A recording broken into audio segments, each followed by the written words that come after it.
the dignity of work, voting rights, the work I've been doing, the folks have responded. And I think we are seeing the consolidation that we need. We, of course, have seen, earlier I talked with Jon Ossoff, we're seeing what has happened in this state, how much has changed. And the reality is Democrats have finally decided to compete. And look, folks have said for a long time, you can't win if you don't compete. You can't compete if you don't put the resources into a state. And also look at the people who are disaffected, disenfranchised, who are not registered, and you got to work that. That's really what has happened in the last 6 years, 10 years in this state. There's no question. We saw the potential here a few years ago, and so we've been investing in our own situation here on the ground. When Stacey Abrams started the New Georgia Project a few years ago, I was the spokesperson and then chair of the board. We've registered 400,000 new voters in this state, just that one organization. My church regularly registers voters, other churches do. Voters don't vote for politicians, they vote for themselves. And if they can hear themselves in the narrative and in the agenda, then they show up. We've been intentional about that, and we've seen the results. You say we did it ourselves. And the reality is a lot of national Democrats have completely written off the South. We see it right now. Mike Espy is still trying to get support in Mississippi. Adrian Perkins in Louisiana as well. But they are showing when you actually put yourself out there, when you communicate to the voters, you can give yourself a chance. Do you believe that national Democrats now will get the message after 2020 to realize, wait a minute, we can actually compete and win? You see what's happening here, North Carolina, Jamie Harrison in South Carolina, what's happening again, Espy, Mississippi, Perkins in Louisiana. I mean, that is a perfect example of coalition building, but also boots on the ground, knocking on doors, getting people registered to vote, not trying to flip somebody who voted for you last time. Yeah, as goes the South, so goes the rest of the nation. We've seen that throughout the history of our country, if you think about it, whether you're talking about the Civil War or the Civil Rights Movement, and now this new defining moment in America where we're pushing against the new Jim Crow, mass incarceration, pushing against police brutality, talking about the ways in which civil rights and human rights must be the lens through which we engage all of these issues. We're seeing the results of that. Stacey Abrams came within 55,000 votes of winning in 2018. And that while running against a man who was both the player on the field with her and the umpire calling balls and strikes, he still barely squeaked by. Since then, we've registered 800,000 new voters in the state. 49% of them are people of color. 45% of them are under 30. We have the coalition. It is multiracial, it is multi-generational, and I believe that coalition is standing up as we speak. What do you say to the person, look into that camera right there, what do you say to the person who says, you know what, I'm sorry, I haven't seen change in my community. I haven't seen anything take place. I think voting is a waste of time. I'd rather just go protest. What do you say to that particular person? I would say to that person that America is a complicated story of people building a more perfect union. And if you don't think there's been any change, you should sit down with Andrew Young. You should sit down from some of the folks in that generation who know the distance we've come. And as we continue to push hard, change comes. The other side knows your power. The other side knows your voice. That's why they're engaged in voter suppression. If you weren't so powerful, they wouldn't be trying so hard to stop you from voting. And so you ought to stand up in this defining moment in American history and win the future for all of our children. All right. Pastor Warnock, we appreciate it. Thanks a lot. Good to be with you. All right, good. My frat brother. Yes, sir. Indeed. Take care. 06, baby. This year, first of all, the state becomes younger and more diverse literally by the hour. And that's changing the politics of the state. There's been a huge voter registration effort. Since Stacey Abrams lost that governor's race by 50,000 votes, we've added more than 800,000 new voters to the rolls here. The second thing is that we're in the middle of a pandemic where it is clear that our leaders have failed us and lied to us. Nearly 250,000 Americans dead from a disease that our president and my opponent, Senator David Perdue, both said would be no worse than the flu. People are up in arms about the sorry state of governance in this country, demanding competent leaders who will put our health first. Isn't it also that Democrats have finally decided to take the South seriously? Reverend Dr. William Barber and I talked about this all the time, that you can't win if you don't compete. You can't compete if you don't do what's necessary, which is register people, put the resources in. I remember 8 years ago, 2012, I'm waiting to go on CNN. Then Congressman Chris Van Hollen is there. He was running the DCCC. And I talked about Georgia. He basically said, not going to be purple at all. And I'm like, yeah, that's the case if you don't do the work. Right. And so the same thing, we see what's happening in North Carolina as well. Are Democrats finally getting real about the South and recognizing the possibilities exist if you run strong candidates, raise money, and you put boots on the ground? I think what happened is that Democrats started getting real about that 6 years ago. We've had leaders with vision here, like Stacey Abrams, who has built institutions and resourced and staffed them to do things like long-term voter registration, to change the shape of the electorate here in Georgia. So that work has been done, and building political power takes time. Right. But the investment has been made, and now with 2 Senate races in a single state, we have the opportunity to make good on all of that work. And speaking of that, obviously your opponent, David Perdue, he has been, of course, was joking about Senator Kamala Harris, her name, then says, oh, he was simply mistaken. We see what's happening also with the ardent support of Donald Trump as well. Do you think that this massive turnout that we're seeing is because people say, you know what, we are absolutely sick of the last 4 years, and too many Republican senators have allowed Trump to be unchecked? People are sick of the circus, just the constant daily outrage, the way that the country has been deliberately divided, citizens turned against citizens. What we're seeing happening in Georgia right now is the final failure of the GOP's Southern strategy, which began under Richard Nixon, to divide Southerners along racial and cultural lines so that we fail to grasp our shared economic and health interests. And what has emerged in Georgia is a multiracial, multi-generational coalition committed to expanding healthcare access and economic opportunity, to civil rights, to criminal justice reform.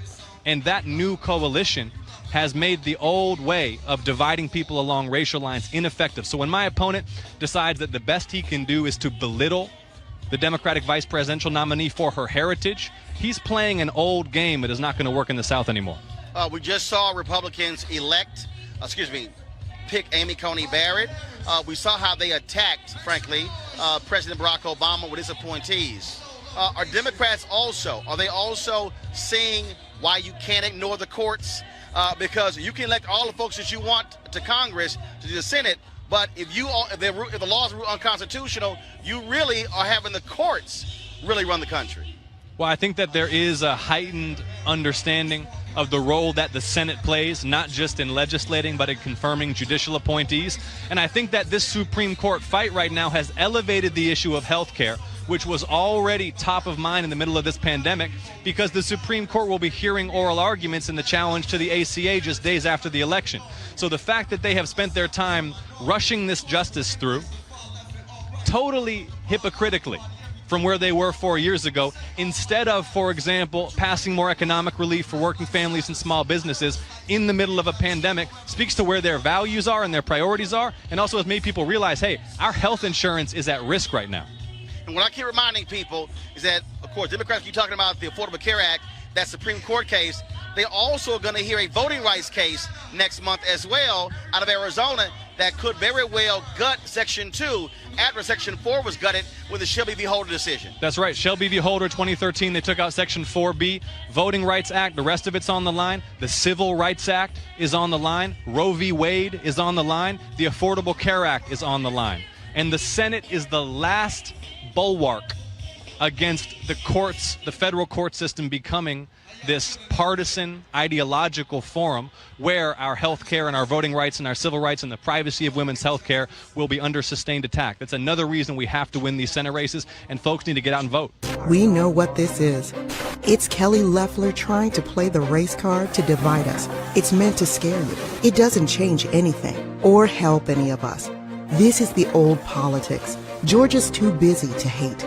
Our state should be a leader in business, education, science, sports. Don't let Kelly Loeffler take us back. Vote for the better Georgia. The Lincoln Project is responsible for the content of this advertising. David Perdue is too much of a coward to defend his record to Georgia voters. He's rarely even made a public appearance since October, when Democrat Jon Ossoff embarrassed him in a debate. Jon Ossoff has agreed to 6 different debates leading up to the January 5th runoff election. Perdue is chickening out of all 6 debates. And the Atlanta Press Club is even warning that Ossoff will debate an empty podium if Perdue doesn't show up. What's David Perdue so afraid of? Is he trying to avoid being asked about wanting to take away your health care in the middle of a pandemic? Does he not want to talk about his suspicious stock trades after a classified Senate briefing about COVID? Or is he too chicken to defend being against a new stimulus check for your family? If David Perdue is too much of a coward to face Georgia voters, he's too much of a coward to be your senator. Vote him out on January 5th.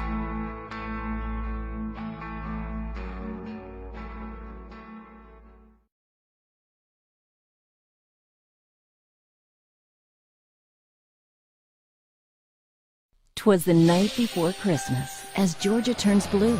Most Georgians were suffering, apart from these 2. That is, Looting Loeffler and Chicken Perdue. Their stockings were stuffed from the stocks that they sold when they heard COVID was coming before we were told.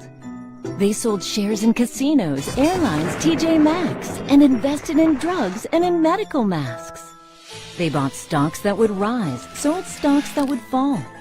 It could be their hearts were 2 sizes too small.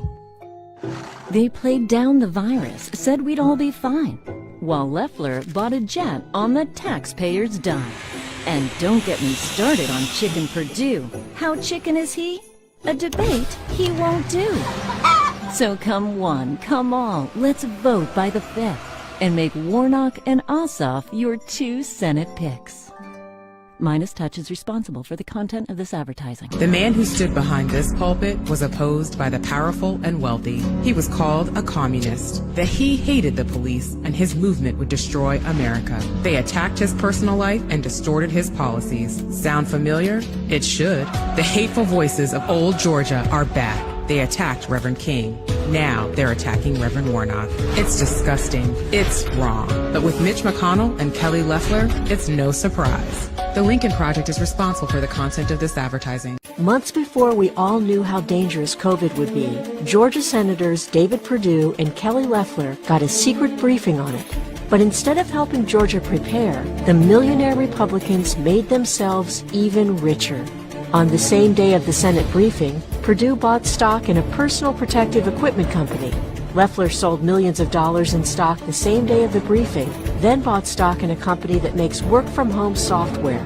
Financial disclosure forms show that Loffler sold up to $3.1 million in stock over 3 weeks after being privately briefed in the Senate on coronavirus. Records show that Perdue did purchase stock in Pfizer, a pharmaceutical company now developing a coronavirus vaccine. Perdue, who is worth almost $16 million, and Loeffler, who has more than $500 million, were playing the stock market on inside information instead of helping Georgians. They shouldn't be in the Senate. They should be in prison. Vote them out on January 5th.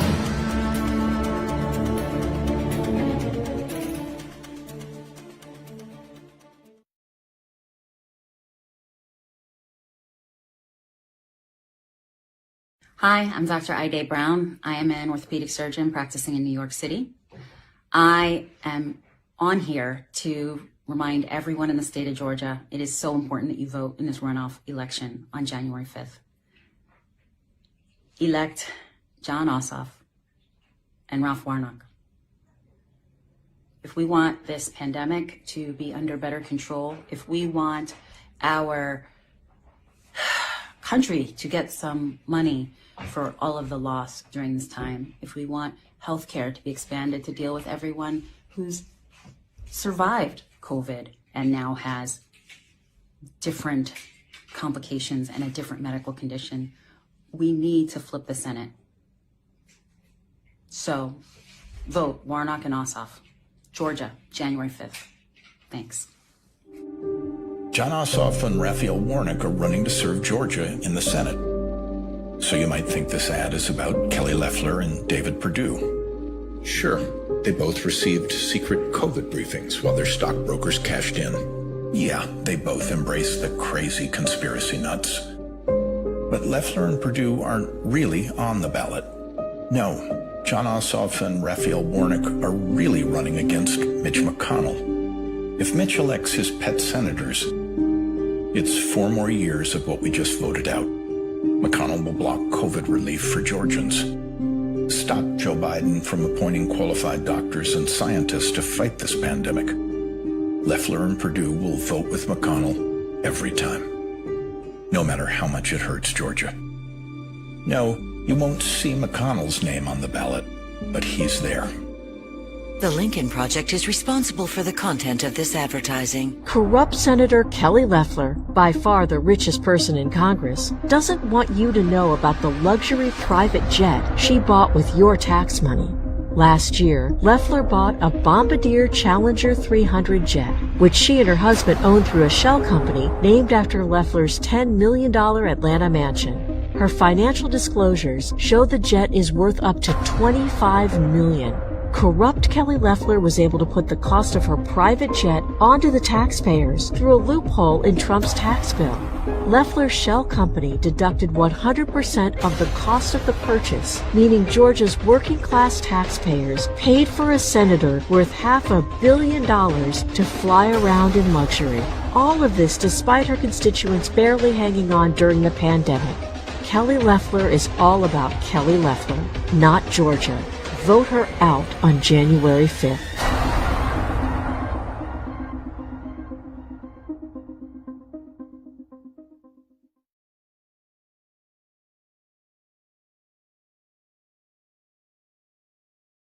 The FBI calls QAnon domestic terrorists. QAnon followers believe world governments are being controlled by a shadowy cabal of pedophiles. The Bureau warns some of those conspiracy theories will likely motivate some domestic extremists to commit violent activity. But what does Team Loeffler and Perdue call QAnon? Friends. Kelly Loeffler got a polarizing endorsement from fellow Republican Marjorie Taylor Greene. Q is a patriot. Greene is a racist conspiracy theorist. Perdue and Loeffler have created enough chaos. A QAnon supporter barricaded himself inside an armored vehicle. In 2016, a man shot up a Washington, D.C. restaurant. 11 killed, 6 wounded. People killed while worshiping. Stop them before they make Georgia a safe haven for QAnon terrorists. Tell Loeffler and Perdue there is no Q in Georgia. Our campaigns are working together. Stop Team Q. Midas Touch is responsible for the content of this advertising. One senator in particular irks me. A Senator Kelly Loeffler. Not elected, but appointed just a couple months ago. Records show Loeffler and her husband, whose company owns the U.S. Stock Exchange, sold stock valued between $1.3 and $3.1 million. Kelly Loeffler bought and sold stock shortly after a classified briefing on the virus. They knew the market was going to tank, and they sold based on that inside information. Some of the holdings she shed were in energy, automotive, retail, and airlines. Look, Marie, it's not just what she sold, but it's actually what she bought. They bought things like Amazon, Citrix Systems, company that obviously was going to do well during a shutdown. While still reassuring citizens that the U.S. was prepared. We have Americans across the country who have seen their 401ks plummet. Were you trading on inside information about what was coming? Folks, this woman is knee-deep in the swamp, and she just got there.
Raphael Warnock, you are latest poll show. You have both the past Senator Kelly Loeffler as well as Congressman Collins. This race, you got to get 50 plus 1% to win it outright. And so looks like it will go to a runoff. How are you making the case in these final 7 days? And do you see Democrats finally coalescing around you with so many other candidates in this race? Well, thank you so much. It's great to be here with you again. There is no question that my race is gaining momentum, a lot of steam.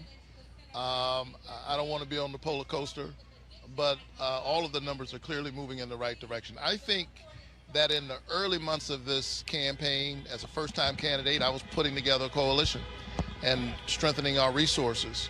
Once we started communicating and people started hearing my message and my biography, a kid who grew up in public housing, first college graduate in my very large family, and my message around health care, the dignity of work, voting rights, the work I've been doing, the folks have responded. And I think we are seeing the consolidation that we need.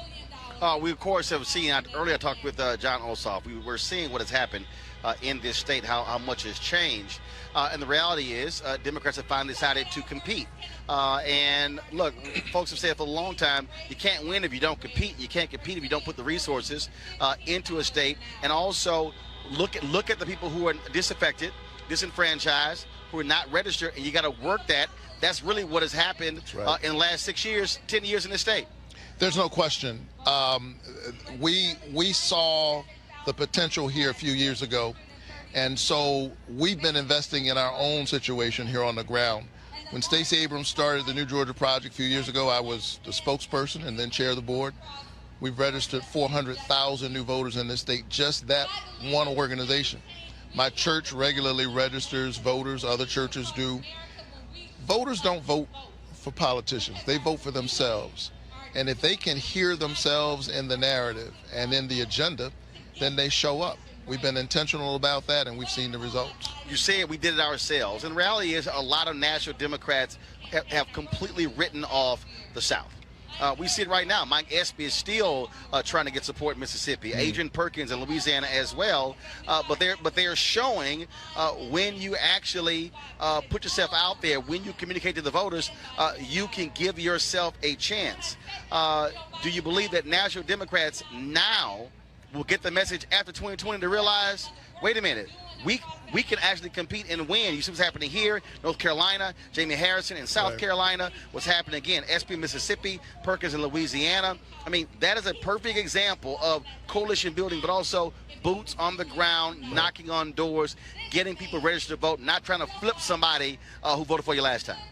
Yeah, as goes the South, so goes the rest of the nation. We've seen that throughout the history of our country, if you think about it, whether you're talking about the Civil War or the Civil Rights Movement, and now this new defining moment in America where we're pushing against the new Jim Crow, mass incarceration, pushing against police brutality, talking about the ways in which civil rights and human rights must be the lens through which we engage all of these issues. We're seeing the results of that. Stacey Abrams came within 55,000 votes of winning in 2018. And that while running against a man who was both the player on the field with her and the umpire calling balls and strikes, he still barely squeaked by. Since then, we've registered 800,000 new voters in the state. 49% of them are people of color. 45% of them are under 30. We have the coalition. It is multiracial, it is multi-generational, and I believe that coalition is standing up as we speak. What do you say to the person, look into that camera right there, what do you say to the person who says, you know what, I'm sorry, I haven't seen change in my community. I haven't seen anything take place. I think voting is a waste of time. I'd rather just go protest. What do you say to that particular person?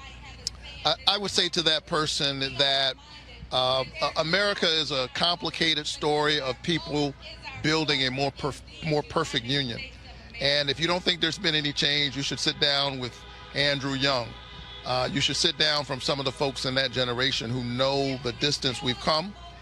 And as we continue to push hard, change comes. The other side knows your power. The other side knows your voice. That's why they're engaged in voter suppression. If you weren't so powerful, they wouldn't be trying so hard to stop you from voting. And so you ought to stand up in this defining moment in American history and win the future for all of our children. All right. Pastor Warnock, we appreciate it. Thanks a lot. Good to be with you. All right, good My seeing you. frat brother. Yes, sir. Indeed. Take care. 06, baby. This year, first of all, the state becomes younger and more diverse literally by the hour. And that's changing the politics of the state. There's been a huge voter registration effort. Since Stacey Abrams lost that governor's race by 50,000 votes, we've added more than 800,000 new voters to the rolls here. The second thing is that we're in the middle of a pandemic where it is clear that our leaders have failed us and lied to us. Nearly 250,000 Americans dead from a disease that our president and my opponent, Senator David Perdue, both said would be no worse than the flu. People are up in arms about the sorry state of governance in this country, demanding competent leaders who will put our health first. Isn't it also that Democrats have finally decided to take the South seriously? Reverend Dr. William Barber and I talked about this all the time, that you can't win if you don't compete. You can't compete if you don't do what's necessary, which is register people, put the resources in. I remember 8 years ago, 2012, I'm waiting to go on CNN. Then Congressman Chris Van Hollen is there. He was running the DCCC. I talked about Georgia. He basically said, not going to be purple at all. And I'm like, yeah, that's the case if you don't do the work. Right. And so the same thing, we see what's happening in North Carolina as well. Are Democrats finally getting real about the South and recognizing the possibilities exist if you run strong candidates, raise money, and you put boots on the ground? I think what happened is that Democrats started getting real about that 6 years ago. We've had leaders with vision here like Stacey Abrams, who has built institutions and resourced and staffed them to do things like long-term voter registration, to change the shape of the electorate here in Georgia. So that work has been done, and building political power takes time. Right. But the investment has been made, and now with 2 Senate races in a single state, we have the opportunity to make good on all of that work. And speaking of that, obviously, your opponent, David Perdue, he has been, of course, was joking about Senator Kamala Harris, her name, then says, oh, he was simply mistaken. We see what's happening also with the ardent support of Donald Trump as well. Do you think that this massive turnout that we're seeing is because people say, you know what, we are absolutely sick of the last 4 years, and too many Republican senators have allowed Trump to be unchecked? People are sick of the circus, just the constant daily outrage, the way that the country has been deliberately divided, citizens turned against citizens. What we're seeing happening in Georgia right now is the final failure of the GOP's Southern strategy, which began under Richard Nixon, to divide Southerners along racial and cultural lines so that we failed to grasp our shared economic and health interests. And what has emerged in Georgia is a multiracial, multi-generational coalition committed to expanding health care access and economic opportunity, to civil rights, to criminal justice reform. And that new coalition has made the old way of dividing people along racial lines ineffective. So when my opponent decides that the best he can do is to belittle the Democratic vice presidential nominee for her heritage, he's playing an old game that is not going to work in the South anymore. We just saw Republicans pick Amy Coney Barrett. We saw how they attacked, frankly, President Barack Obama with his appointees. Are Democrats also, are they also seeing why you can't ignore the courts? Because you can elect all the folks that you want to Congress, to the Senate, but if the laws are unconstitutional, you really are having the courts really run the country. Well, I think that there is a heightened understanding of the role that the Senate plays, not just in legislating, but in confirming judicial appointees. And I think that this Supreme Court fight right now has elevated the issue of health care, which was already top of mind in the middle of this pandemic, because the Supreme Court will be hearing oral arguments in the challenge to the ACA just days after the election. So the fact that they have spent their time rushing this justice through, totally hypocritically, from where they were 4 years ago, instead of, for example, passing more economic relief for working families and small businesses in the middle of a pandemic, speaks to where their values are and their priorities are, and also has made people realize, hey, our health insurance is at risk right now. And what I keep reminding people is that, of course, Democrats keep talking about the Affordable Care Act, that Supreme Court case. They're also going to hear a voting rights case next month as well out of Arizona that could very well gut Section 2 after Section 4 was gutted with the Shelby v. Holder decision. That's right. Shelby v. Holder, 2013, they took out Section 4B, Voting Rights Act. The rest of it's on the line.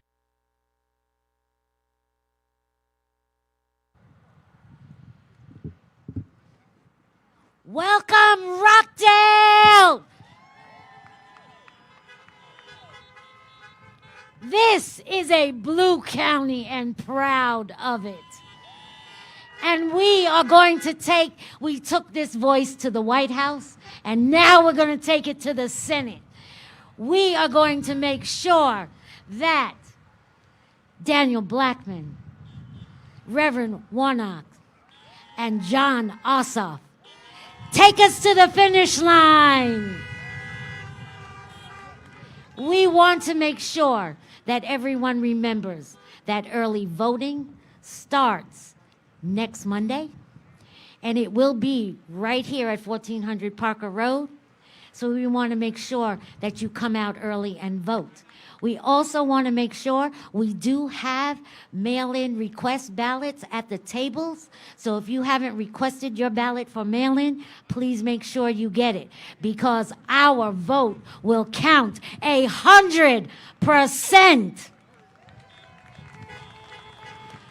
I want to thank all of you for coming out and showing your support, not only to our candidates, but also to all of our elected officials that rule here in Rockdale, all of those that are presently here in 2020, and all those that will take us into 2021.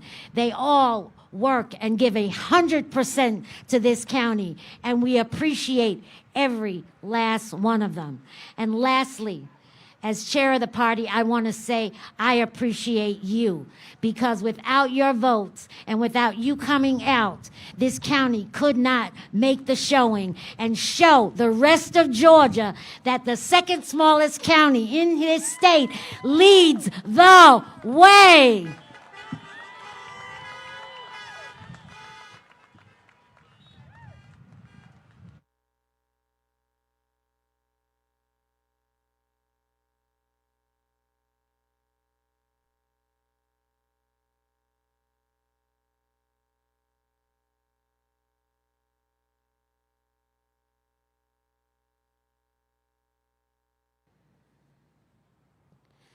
Please welcome to the stage, Chair of the Rockdale County Commissioners, Oz Nesbitt.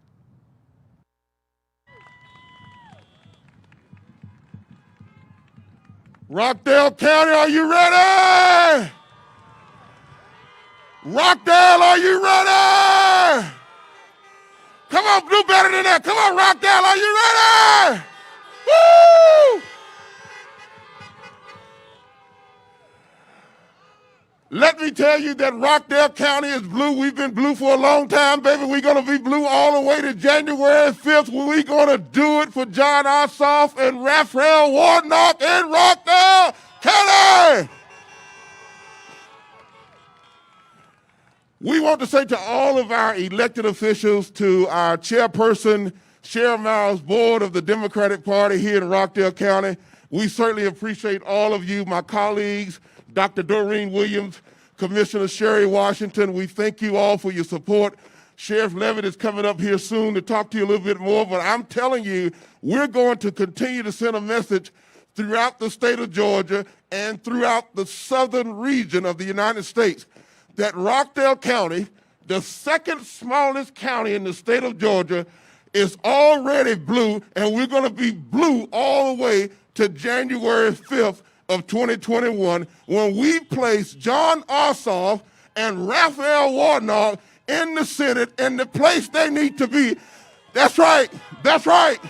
That's right. That's right. Long overdue to change the state of Georgia blue. President-elect Joe Biden will get the help that he and Vice President-elect Kamala Harris need, and we're going to make it happen starting right here in Rockdale County. I've got one other thing to say, and I'm going to get out of the way. There's only two kind of people. Those that live in Rockdale County and those that wish they lived in Rockdale County.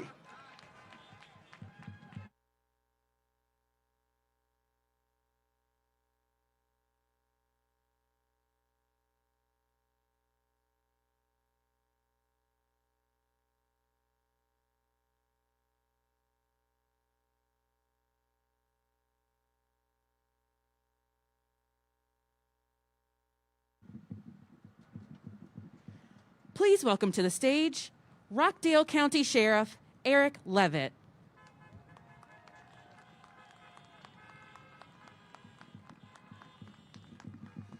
Well, good afternoon, Rockdale County. Rockdale County is in the house. Let's hear those horns for Rockdale County. Rockdale County, that's what we do here. One of the safest counties in the state of Georgia. I am Eric Levitt. I am the sheriff of Rockdale County, and I want to welcome each and every one of you of being here. But more importantly, we want to welcome the candidates, Jon Ossoff for U.S. Senate, and also Reverend Raphael Warnock for U.S. Senate. Let's give it up for those two candidates. Let's hear your horns for those two candidates. Also, I do understand that there may be some teachers out here and some educators out here in the crowd. And so we want to also thank our Georgia Association of Education for being here. And also, there's one other candidate that is here today, and I think he just arrived that you will hear from today, and that's Daniel Blackman. So we want to make sure that we ring our horns for him as well. I know that our mayor, the mayor's wife, is here on his behalf. We want to thank our mayor for the city of Conyers for being here. But you know, ladies and gentlemen, our former First Lady, Michelle Obama, had a slogan, and it said, "Yes, we can." And you know, back on November the 4th or November the 3rd during the election, guess what? We did. And now you have an opportunity to do it again. Can we do it? Yes, we can. So Rockdale County, to all of the young adults, especially those that are 18, and perhaps you can actually be 17, those are 18 years of age and older, please make sure you get out and ask for your absentee ballots if you have to. You can ask for an absentee ballot and vote in the comfort of your home, in the comfort of your car, in the comfort of a school, or wherever you are. But just turn those ballots in. If you don't want to do the ballots, just make sure you get out and vote. And guess what, ladies and gentlemen? It is our responsibility to make sure that we reach out to those that may not be able to get out and vote and get them to the polls or help get the ballots to them. But whatever we do, Rockdale County, what do we have to do? Get out and vote. And guess what? As Michelle Obama said, yes, we can. Thank you. On behalf of Rockdale County Sheriff's Office, we welcome you to Rockdale County, as the chairman said, for all the Rockdale County residents and those who wish they lived in Rockdale County. Thank you. Reminder, this is a socially distanced event, so please make sure you have your mask covering your nose and your mouth. And if you're in your car, you can listen to the program by tuning to 90.5 FM. That is 90.5 FM.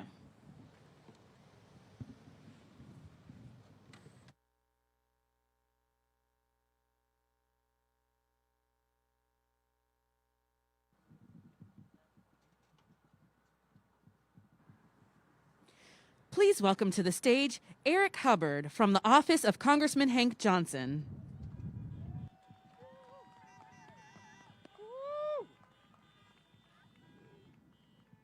Good afternoon, Rockdale.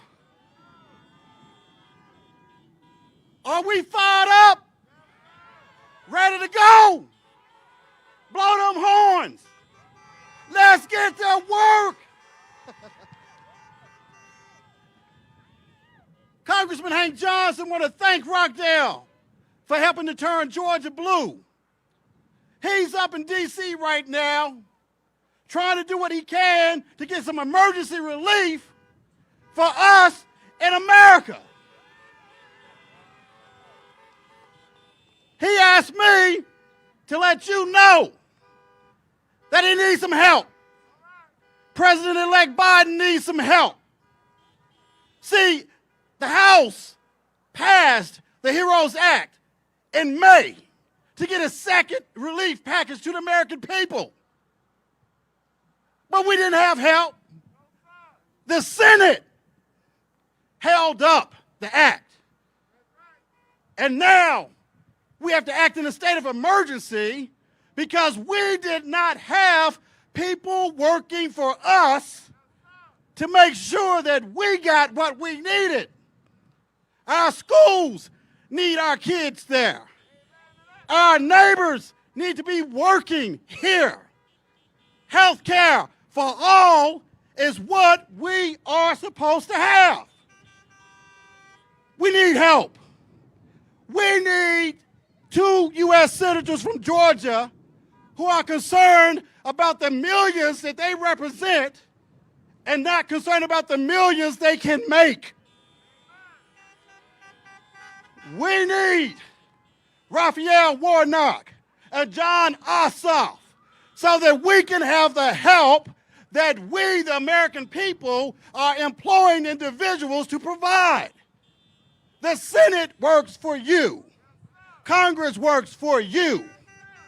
They are up there needing to get the job done.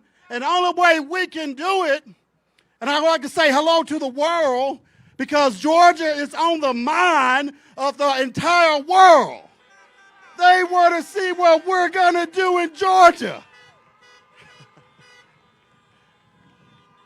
We are going to show them that we're going to send Jon Ossoff and Reverend Raphael Warnock to the Senate to get the job done, to make sure we get the jobs, to make sure that we fight this pandemic, and to make sure we have senators that know they represent Georgia in the Senate. They're not in it for themselves, but they are in it to make sure that the American people get what the contract of America says. You know the contract with America, the U.S. Constitution. The Constitution gives you certain inalienable rights. The Constitution makes sure that the general welfare is being provided for the people, of the people, and by the people. So let's send the Senate some help. Elect Reverend Warnock and Jon Ossoff to the U.S. Senate and Georgia. Don't forget, I know it's cold out here, and we want to make sure that our gas prices are good, that our homes are being regulated. Well, let's send Daniel Blackman to the Georgia Public Commission, January the 5th. Let's go blue. Let's go Georgia. And let's get some help to D.C. Thank you, ladies and gentlemen.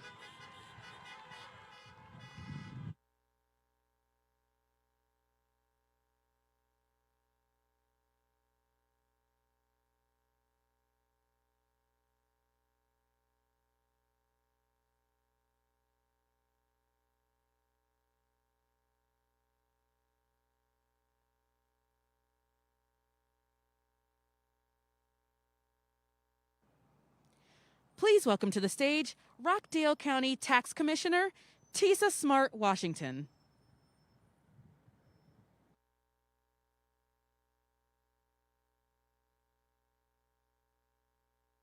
Is it on? Can you hear me? All right, I can hear me too. Good afternoon, Rockdale. It feels so good to see so many folks out here. We have been locked up in COVID. Do y'all mind if I take a picture from my Facebook? Let me make sure that I can tell all my Facebook friends, those of you who came out here for the candidates, that we are doing it this way in Rockdale. I am Tisa Smart Washington. I'm the tax commissioner here in Rockdale County, and I am so excited to be here as we rally for these candidates. We know we did it on November 3rd, 2nd, 3rd, in November. We did it last month, and we need to do it again next month. If you've been in Rockdale for a while, you know that, you know the name Elaine Davis Nickens.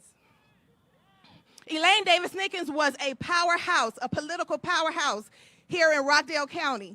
And she passed away earlier this year, but she had so much foresight that back in 2012, she had brunch at her house with Stacey Abrams. And Stacey Abrams told us in 2012 that Georgia will turn blue in 2020. And Georgia turned blue in 2020. And we need to make sure that Georgia stays blue in 2021. A lot of the elected officials here in Rockdale have made history because we are the first African Americans to hold these seats that we hold now. Oz Nesbitt was the first commissioner to be elected. Sherry Washington was the first African American woman to hold the position as as Post 1 Commissioner. I am the first African-American woman to hold the position as Tax Commissioner here in Rockdale County. And if we do what we are supposed to do, we can make sure that Daniel Blackman is the first African-American elected to that Post Commission seat, that Public Service Commission seat, and we can make history and make sure that Warnock is the first African-American senator in this state. We can make it happen, y'all. We did it in 2020, and we need to do it again in 2021. We need to let the Republicans know that we will not go back to red. It is not time to retreat. Retreat never, forward ever. Forward ever. We need to make sure that Ossoff is in office so that he can continue to do the work of the people. And we need to make sure that we ensure that the Senate is blue. We need to show the world, we need to show the nation that Georgia has the juice, that we have the political strength, that we have the political power, and we can make it happen in Georgia. And the only way for us to win this is county by county. So Rockdale folks, we know what to do. We've been doing it blue for years. We just need to continue doing it blue, and we need to show these other counties what they need to do on January the 5th. So make sure that you go out to vote. You tell your people that live in other counties to go out to vote. And we can be back here in a celebration rally, a celebration drive-in on January the 6th. Thank you. I'm Tisa Smart Washington, and I'm the tax commissioner here in Rockdale County.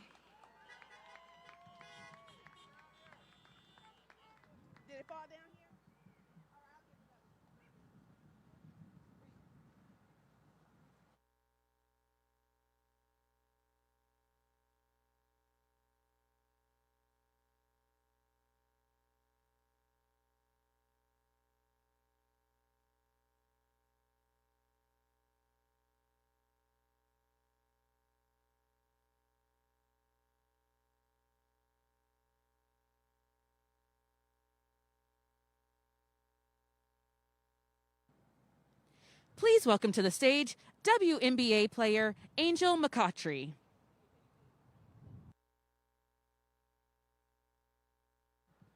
How you guys doing? My name is Angel Makautri. I'm a two-time Olympic gold medalist, and I play here in Atlanta for 10 years. Yes, I just switched teams to Las Vegas, and everybody says I made it out just in time because Kelly Loffler was the owner. But I want to talk to you today about these two candidates. It starts with us. When you do the research and you look at healthcare, the LGBTQ community, these candidates care for the people.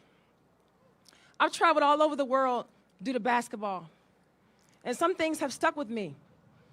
I was in Africa, and I asked two young guys, do you ever want to visit America?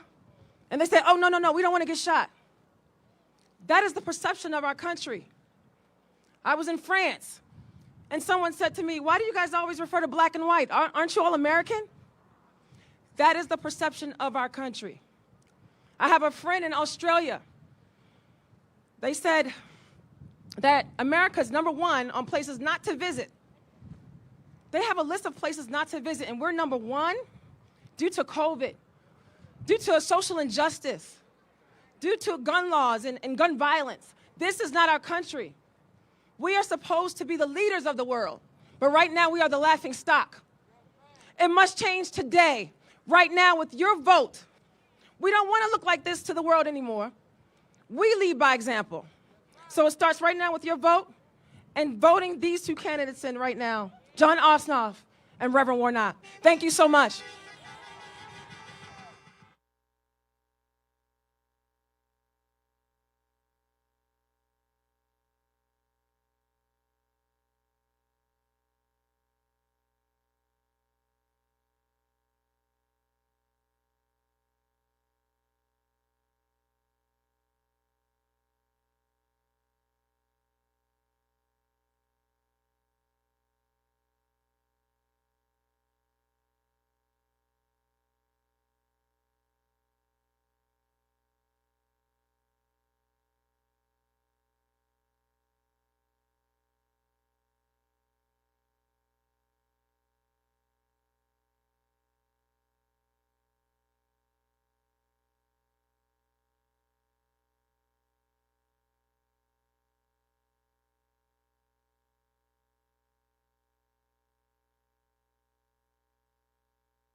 Please welcome to the stage Grammy Award-winning songwriter and record producer Jermaine Dupri.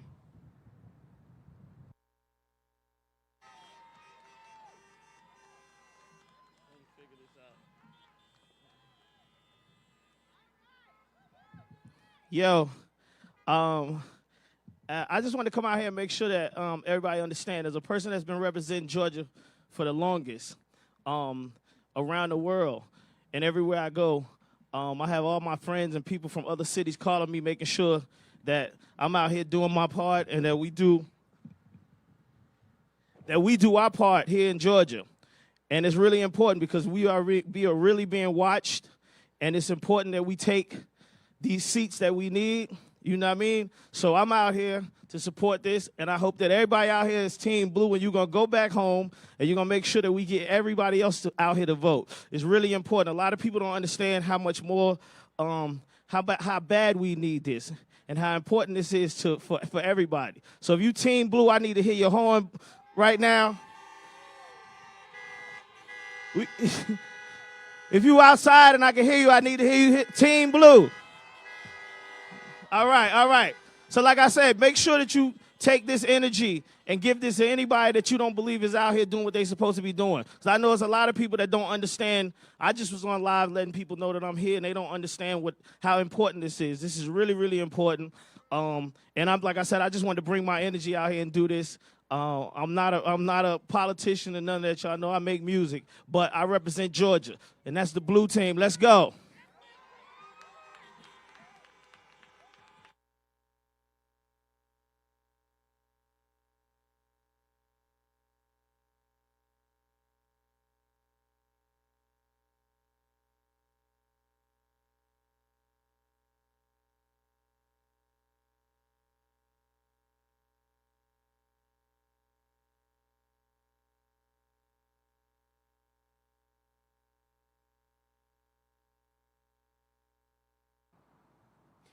Please welcome to the stage Representative Doreen Carter.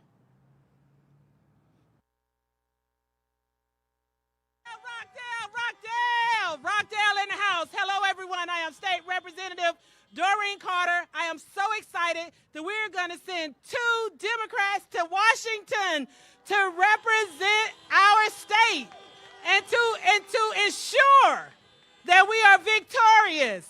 If you are not registered to vote, you have until Monday, December the 7th, to register to vote. If you know a young person who will be 18 by January the 5th, make sure they register to vote by Monday. You can do it online. You can do it right now because I know everybody has a smartphone.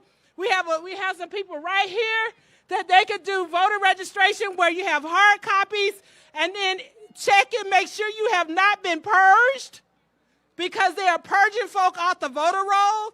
So check by Monday and make sure your voter registration is still valid. And then on December the 15th, guys, we can start voting for Ossoff, for Warnock, for Blackman. Georgia is blue, without a doubt. And then on January the 5th, we will all celebrate because we will have turned this country around. Everybody's looking at Georgia. Georgia is on everybody's mind. There are 2 seats left. They belong to Georgia. They belong to you. Let's get it done, Rockdale, Newton County, DeKalb. State Representative Doreen Carter loves you. Let's vote, people.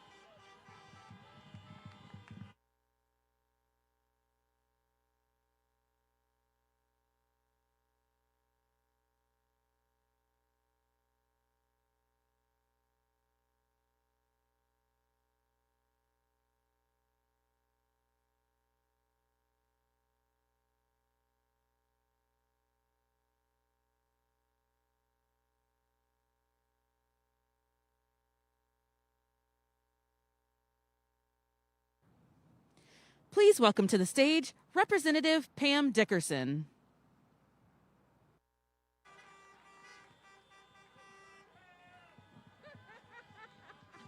All right, Rockdale, all right. Do y'all like this mess? Vote Ossoff and Warnock And just tell them Stacy sent you, okay? All right. The early voting starts December the 14th.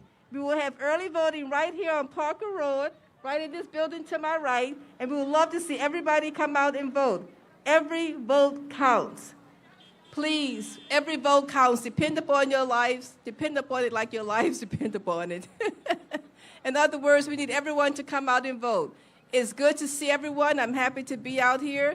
I want to thank the Democratic Party of Rockdale County for putting on this spectacular event this afternoon. And we would just understand again that early voting starts on December the 15th.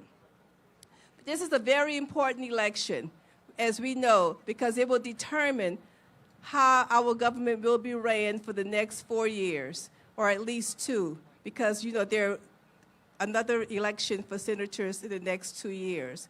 But Reverend Raphael Warnock and Jon Ossoff are in the running right now. And we need their votes, and we need them in. As you can see, the bus is here. We're ready. He's ready. You guys are ready? Let's get out and vote. Let's get out and vote. Our candidates are here, and they're ready. They're on the ground. They're moving all over this state, and we need you to vote. So please, December the 14th, early voting starts up until January the 5th. Thank you again. Thanks. Thank you.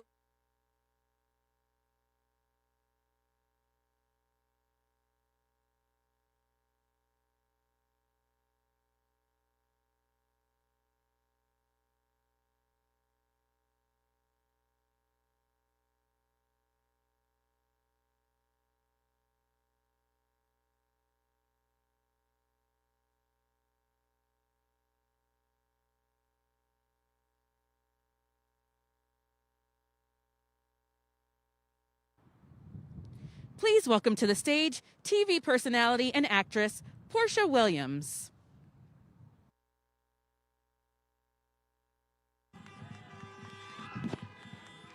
Yes! All right now. Y'all better bring that spirit outside. We are not even cold. We are hot.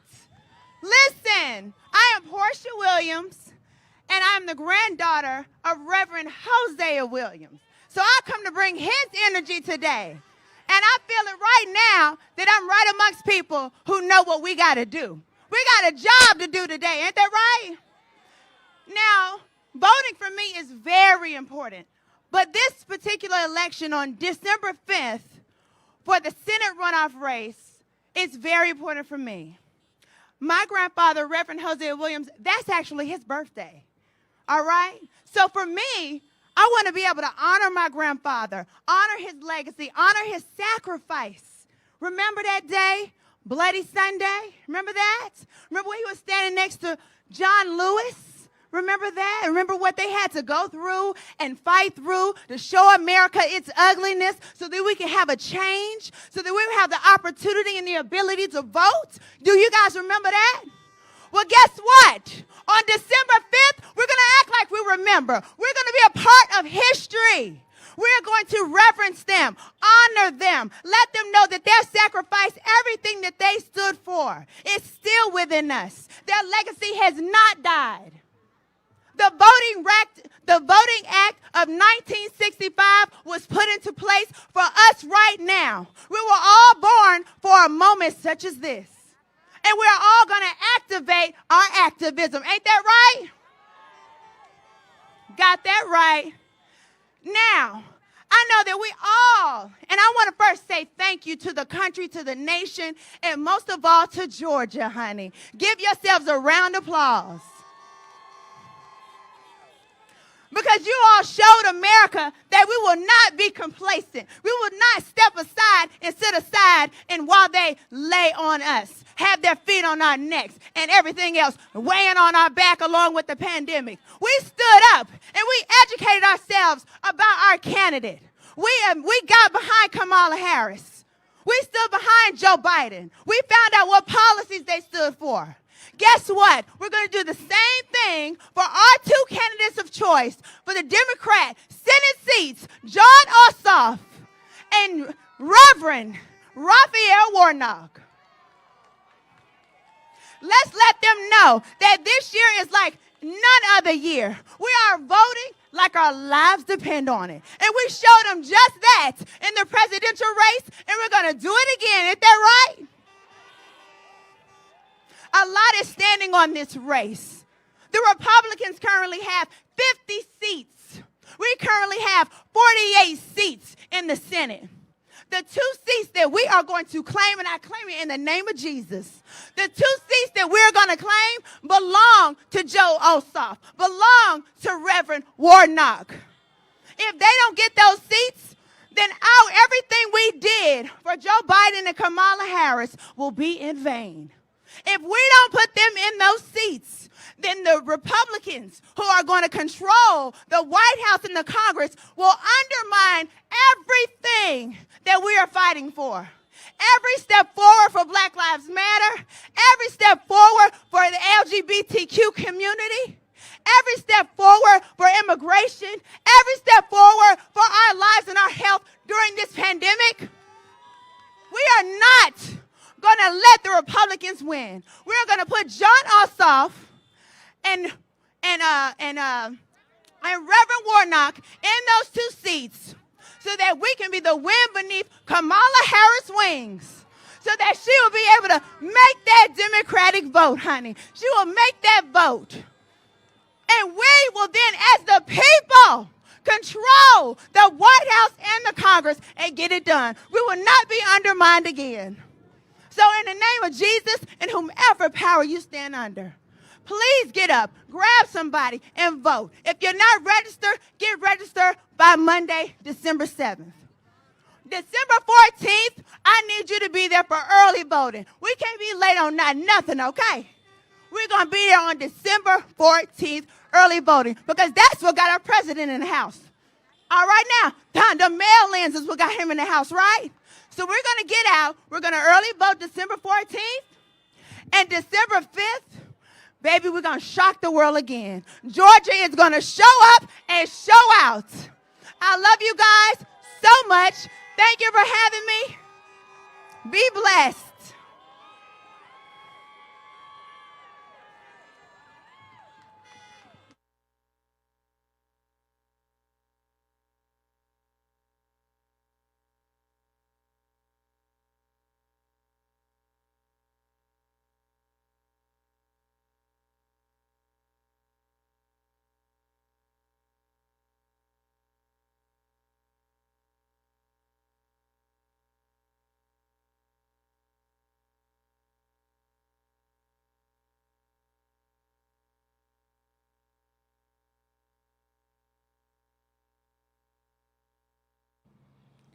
Please welcome to the stage Senator Tanya Anderson.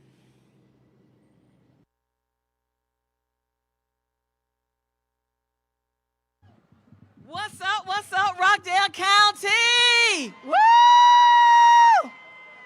We are fired up and ready to go. Are y'all ready to go? So when I say Jon, you say Ossoff. Jon! Jon! When I say Raphael, you say Warnock. Raphael! Raphael! When I say Daniel, you say Blackman. Daniel! Daniel! When I say Rockdale, you say County. Rockdale! Rockdale! Hey! Come on now. Yes. We are here for it. We are here to make history again. We are here to make history again. We can do it again. I know we can do it again because you're fired up and ready to go. Right now, Georgia, all eyes are on Georgia. All eyes are on Georgia.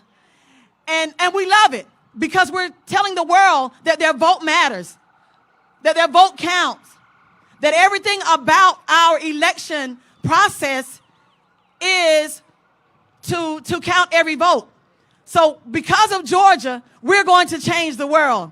Because of what Georgia did, we're going to continue to duplicate that in other states, in other counties, in other areas. Right now on the ballot, we have to elect. It's a must. Look at your neighbor and say, we have to. Look at the other side and say, we must elect Jon Ossoff, Raphael Warnock, and Daniel Blackman.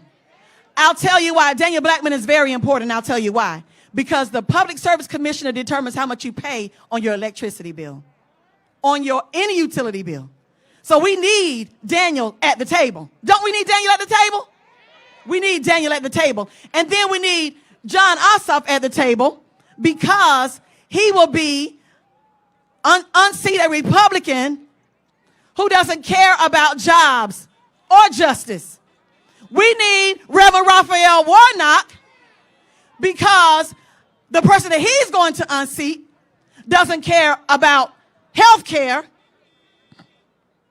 or criminal justice reform.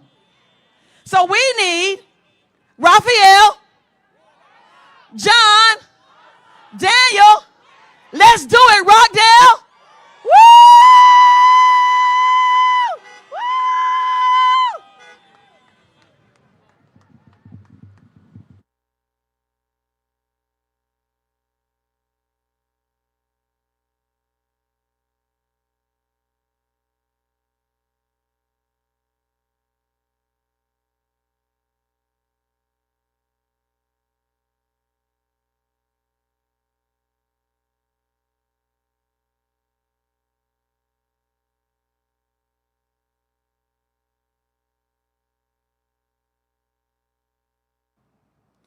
Please welcome to the stage your candidate for Public Service Commissioner, Daniel Blackman. Dale, I need you to be louder than that. We have 2 U.S. senators to elect.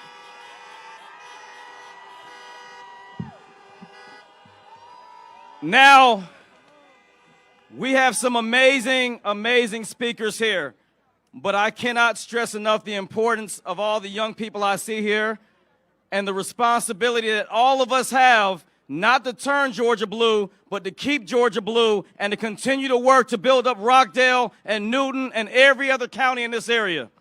So here's what I want to share with you in the limited time that I have. In almost 20 years, the state of Georgia has not had a Democrat elected to a statewide office, but we're going to change that on January 5th.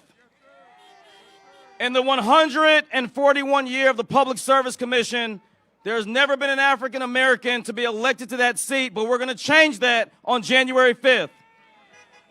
Here's why this race is important. I'm going to share this with you, and then I'm going to introduce our friend Raphael Warnock. But in the state of Georgia, we pay the 5th highest utility electric rates in the country and the 8th highest utility rates in the nation. What that means is that on average in the United States, 5% of an individual's paycheck goes towards their utility bill. But in the state of Georgia, 18% of our paychecks go towards paying bills. And out of 10.7 million people in Georgia, almost 2 million live at or below poverty. So I'm not running to be a public service commissioner because I want it on my resume. I'm running for all those families who are struggling to keep their lights on. And for all of us in this state that have grandparents and family members on a fixed income, we owe it to them to show back up on January 5th.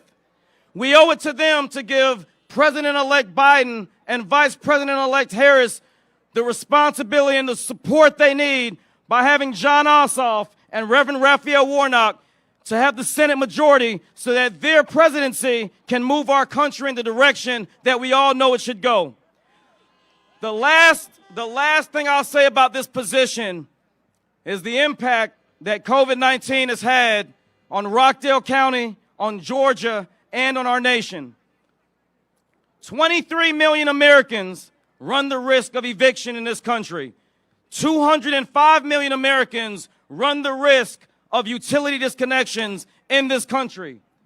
Our responsibility is to those who didn't think the political process mattered until November 3rd when we showed this country different. So on behalf of my campaign and my candidacy, on behalf of the hundreds of thousands of Georgia students who are at home right now with no access to high-speed internet, no access to wireless broadband, on behalf of every single resident that calls Georgia home, there's a quote by Dr. King that says, and I want to say this, it says that the true measure of a man is not where he stands in times of comfort and convenience, but where he stands in times of challenge and controversy. I don't care what the other side is doing. Our responsibility to the future of our state is to vote on January 5th, to early vote on December 15th. At this time, if you haven't already registered to vote and you live in Rockdale, I want you to go to rockdaledems.org, and I want you to register to vote, because the gentleman I'm bringing up is not only a leader, not only was he a pastor, is he a pastor, he's someone that will help us change the narrative of healthcare in this country. He's someone that will fight and stand up for working families. And he's the second part of a dynamic duo, at least that's what I call it, to get the Senate majority. Please welcome my friend and your next U.S. Senator, Reverend Raphael Warnock.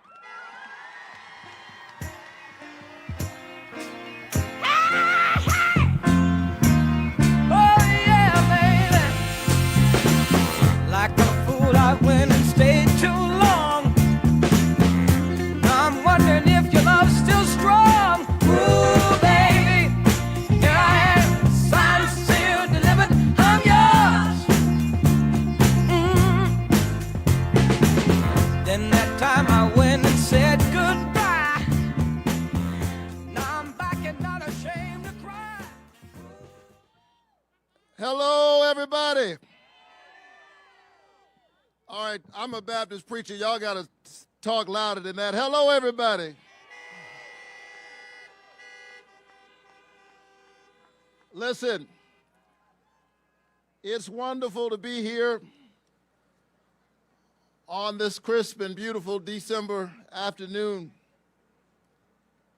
I want to thank you for the passion and commitment that you are bringing to this moment and to this movement.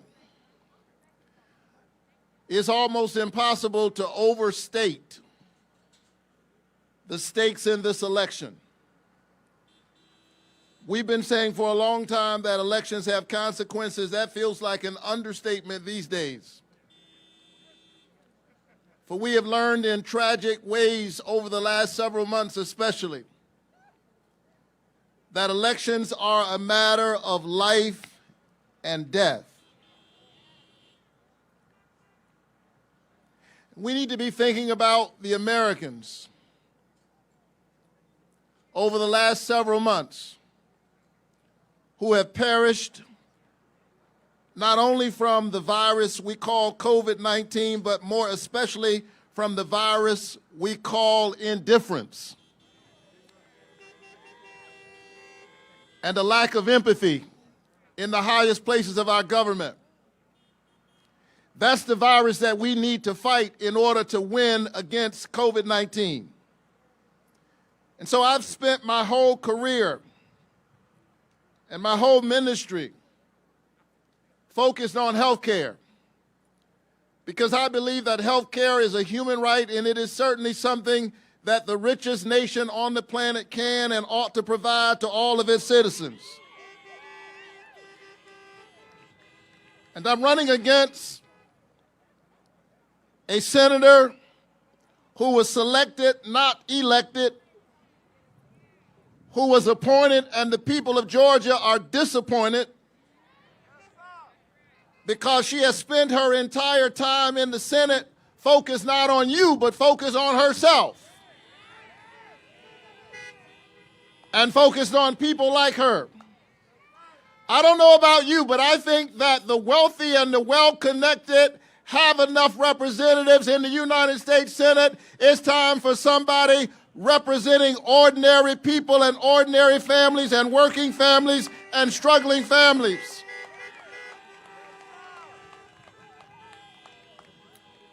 And so when I say that I'm standing up for ordinary people, I don't have to look far, because I'm talking about my mother. I'm talking about my sisters and my brothers. I'm talking about my family. I'm talking about my church family. I'm talking about the folk in this neighborhood. I'm talking about the folks that I've been running into all across Georgia who are wondering why no one in Washington is looking out for them. I'm talking about the folk in the rural stations in this state where their hospitals have been closing because the leaders of this state have refused to expand Medicaid. And so when Georgia refused to expand Medicaid in this state, because I'm the pastor of Ebenezer Baptist Church and I operate in the tradition of civil rights, where we don't mind putting our body on the line until justice comes, I and a group of activists made my way to the governor's office. And I said, Mr. Governor, you must expand Medicaid in this state. And I was holding a sign with Dr. King's quote that said, of all the injustices, inequality in healthcare is the most shocking and the most inhumane. The Capitol Police came and said, Reverend, you all have to clear the office or unfortunately, we are going to have to arrest you. What they didn't understand was that I had already been arrested. My mind and my imagination had been arrested by this idea that if my neighbor is uncovered, that means I too am unprotected, that what affects one directly affects all indirectly. My mind had been arrested by this idea that we are tied in a single garment of destiny, that we are all in this together. So they carted us off that day. And I thought it was a small price to pay for the people I was trying to represent. And then in 2017, when they were giving a $2 trillion tax giveaway to the richest of the rich while taking money away from the children's health care program, I went to the United States Capitol. And because I had not been elected a United States Senator yet, I made my argument in the rotunda of the Capitol. And I began to say that a budget is not just a fiscal document, it's a moral document. Show me your budget and I'll show you your values. Show me your budget and I'll show you who you think counts and who you think does not count. And so there I was again with a group of clergy and activists. And we began to sing and pray in the rotunda of the U.S. Capitol because we were thinking about the children and the children's health care program. And the Capitol Police came again. They were polite. They were professional. I'm not mad at them. They were there doing their job. I was there doing my job. And they carted us off again. I'm running for the United States Senate, and I want you to know that in a few days, in a few weeks, those wonderful Capitol Police officers will meet me again. This time they will not be escorting me to central booking. They will be escorting me to my new office as the next United States Senator from the great state of Georgia.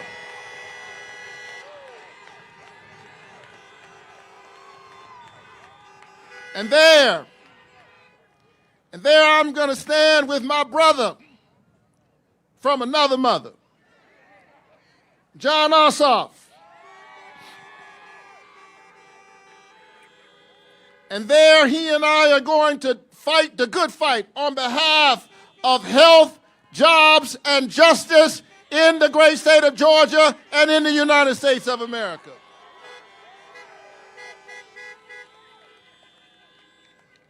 And so listen to me, folks. I know the preacher's preaching to the choir. You got to vote. I know you voted on January 5th. You voted on November 3rd. But you got to do it again. And have you noticed? Some people are afraid of your power. You need to tell your friends who say, I'm not sure I'm going to vote. I'm not sure my vote counts. Are you kidding me? Of course your vote counts. If your vote didn't count, they wouldn't be trying so hard to stop you from voting. If your vote didn't count,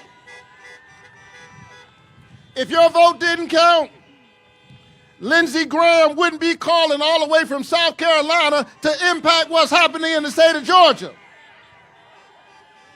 If your vote didn't count, they wouldn't be caught up in a circular firing squad right now because it didn't work out the way they thought it was supposed to work out. You have power.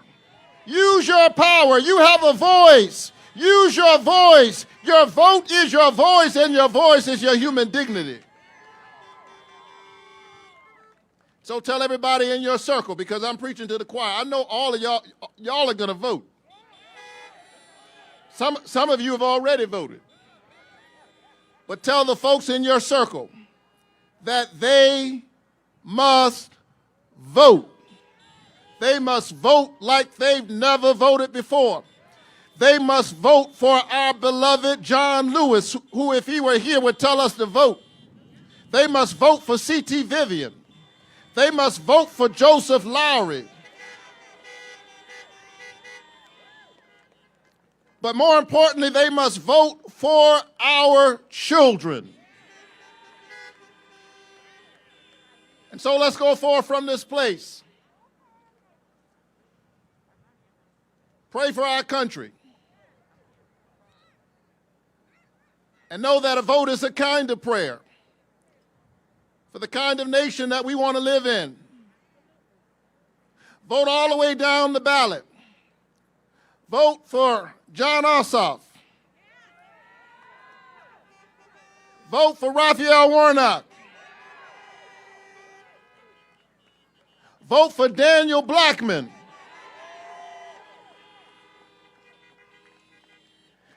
And when you vote, we will send a signal all across the United States of America that there is a new Georgia rising. It is open, it is inclusive, it is ready for the future. When you vote for health care. When you vote for jobs with a living wage. When you vote so that children, regardless of their parents' income, know that they can have a great outcome. Let's vote together and pray together and stay together and work together. And come January 5th, we will win. God bless you.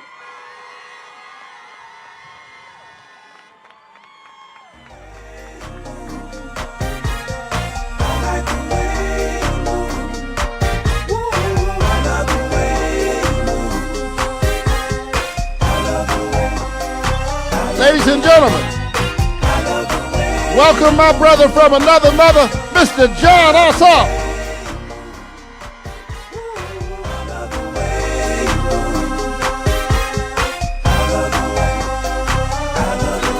The whole room fell silent. The girls all paused with glee, turning left, turning right. Thought they looking at me, but I was looking at them. They're on the dance floor. Now they got me in the middle, feeling like a man. Make some noise now. Come on. All right. Hey, good afternoon, good afternoon. Can y'all hear me all the way in the back out there? Can y'all hear me all the way out here? Y'all give it up for the Reverend Raphael Warnock. A moral leader for our state and for our country. We love Raphael Warnock. What's happening in Georgia right now is history in the making. We're all participating in a moment that will be written about for generations. Because you got the young Jewish journalist, son of an immigrant, mentored by Congressman John Lewis, running alongside a black preacher who holds the same pulpit as Dr. King at Ebenezer Baptist Church, building a movement for health, jobs, and justice for the people. And we are running against the Bonnie and Clyde of political corruption in American politics. David Perdue and Kelly Loeffler?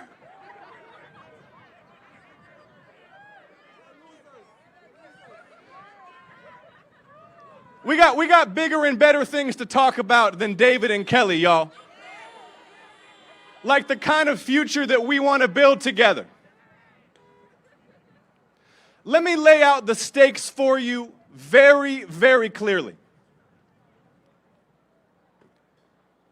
If Mitch McConnell still controls the Senate, he will try to do to Joe and Kamala just like he tried to do to President Obama. It will be obstruction and gridlock and partisanship and government shutdowns. It will be paralysis at a moment of national crisis when we need strong action, when we need direct economic relief for the people. We need stimulus for the people. We need economic relief for small businesses. We need resources for hospitals and doctors and scientists and clinics and nursing homes. We got 3,000 Americans dying per day, and they are doing nothing in Washington. Because they don't care about ordinary working people. Paralysis in a crisis is untenable. We need action. We have good work to do together, y'all. This is a movement for health, jobs, and justice for the people. That means every family in Georgia has the health care that we need. That means we invest in economic recovery where every community can participate equitably in good-paying jobs that pay a living wage for the people. That means that we pass a new Civil Rights Act to secure equal justice under the law for all of us, regardless of race and regardless of class. We can do all these things. We have to do all these things. But if they hold on to the Senate, they will stop progress in its tracks.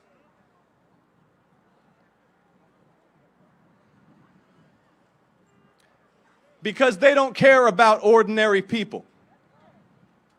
This isn't even about Democrats versus Republicans. This is about the people versus crooks who have been lining their pockets in office while they hold up relief for ordinary people.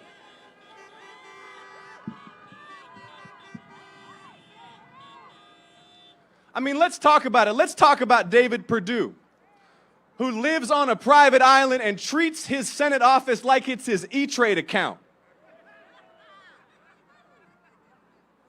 Trading banking stocks while he sits on the banking committee. Buying up shares in the defense contractor, then sending taxpayer dollars to him, our money, and then cashing out at a profit. Buying shares in manufacturers of vaccines, medical equipment, while he's getting classified briefings on COVID-19 and telling us it's no worse than the flu. David Perdue is a crook. And David Perdue is not just a crook, David Perdue is a coward. See, we had the chance to debate in Savannah a few weeks back. I asked Senator Perdue why he was enriching himself in office. I asked Senator Perdue why he voted 4 times to repeal protections for pre-existing conditions. Why he thought it was acceptable to vote so that health insurance companies, just to make a buck, could deny us a policy because we have asthma or diabetes or heart disease or cancer in remission. David didn't like those questions. So now David is refusing to debate. Y'all gonna get to see the Reverend and Kelly debate tomorrow. It's gonna be me and an empty podium. David Perdue is pleading the 5th.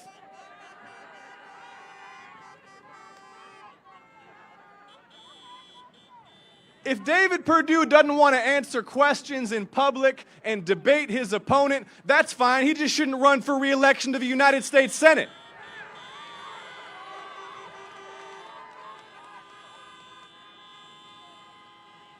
Isn't it about time we had public servants who served us instead of serving themselves? This is about human rights, health, jobs, justice for the people. We have to build a grassroots movement here in Georgia unlike anything we've seen in our state's history. And we've been building this movement for 10 years, y'all. Give it up for Stacey Abrams, who has led us these last 10 years to register voters and mobilize the people. Give it up for yourselves and all the organizers and volunteers who have been making a difference in building a movement for the people. We sent a message on November 3rd that was heard across the country. And now the whole world is watching to see what we will do at this moment. The whole world is watching us, Georgia. Because we have the power. You have the power. No one will do it for us. We cannot be spectators to history. We have to make history together. So if you believe that we need a new Civil Rights Act that will bring true accountability for police brutality and racial profiling and the miscarriage of justice, you need to get out to the polls and vote.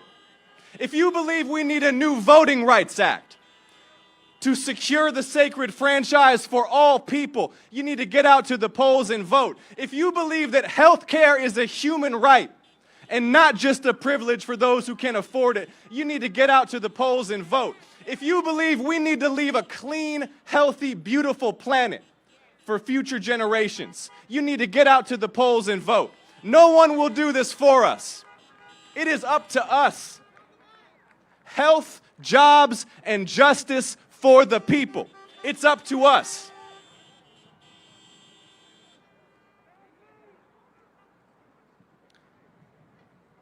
Let me just close out by saying this. I know this has been a painful 4 years.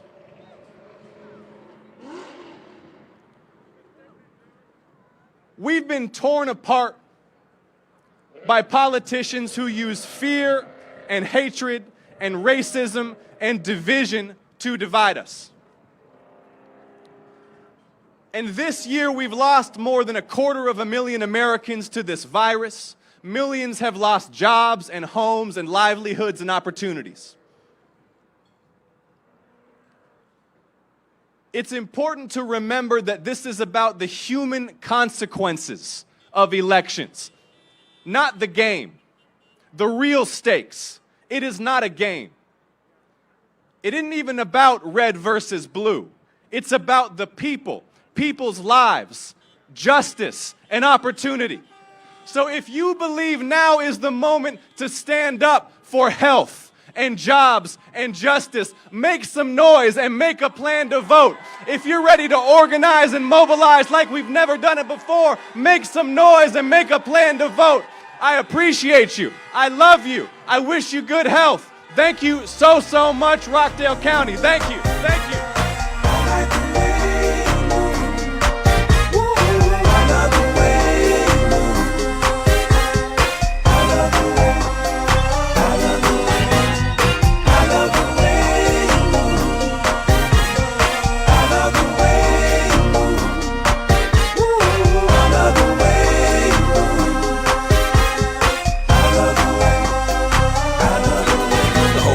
Silent, the girls all paused with glee, turning left, turning right, thought they looking at me, but I was looking at them. They're on the dance floor. Now they got me in the middle, feeling like a man whore. Especially the big girls need love too much.